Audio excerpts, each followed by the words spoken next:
Good morning, fellow Seroptimists.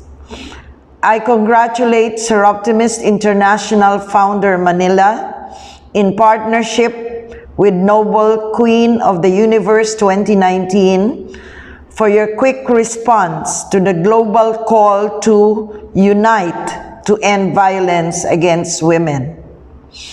I also laud Seroptimist clubs in the entire Philippines region for actively participating in the activities of the annual 18-day campaign to end violence against women in the respective localities. During this time of crisis, violence against women and girls increases.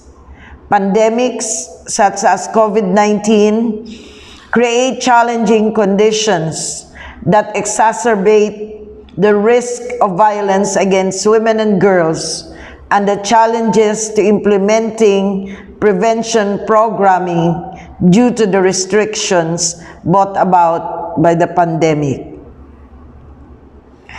To cite some examples, households may be facing financial strains from loss of employment, income, and other assets.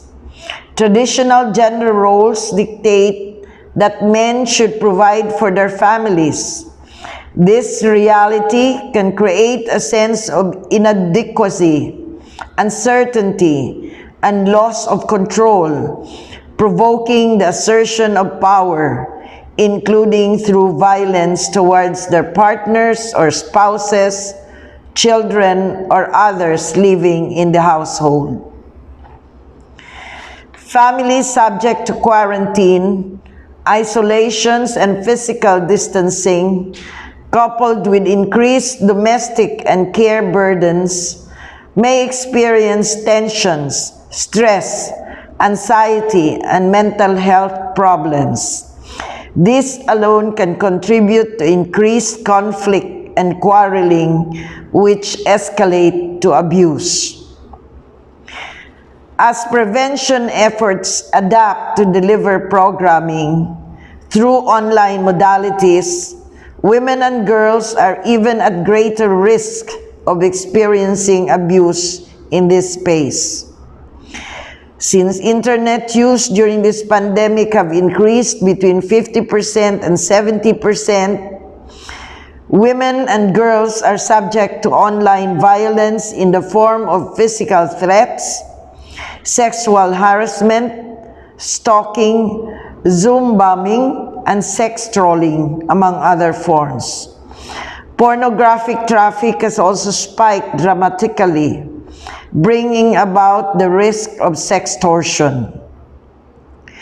Services that are critical to mitigating risks, such as mental health and substance abuse, might be available or may be severely strained, as this kind of services may not be considered essential during this time of pandemic.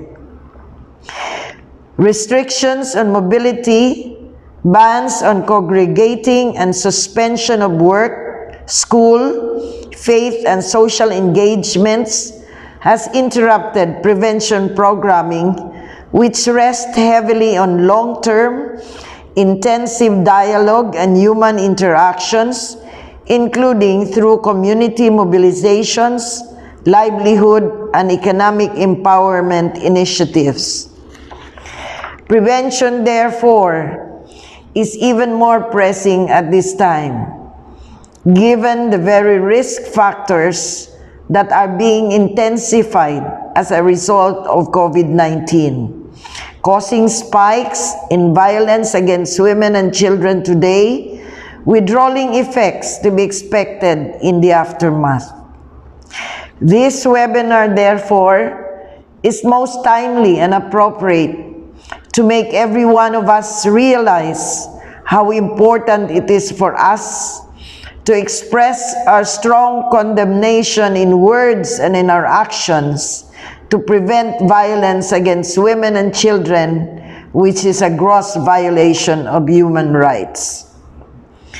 On behalf of Seroptimus International of the Americas Philippines region, I congratulate you once again, SI Founder Manila, for your unconditional commitment to our mission of uplifting the lives and protecting the rights of women and girls in our local communities and throughout the world.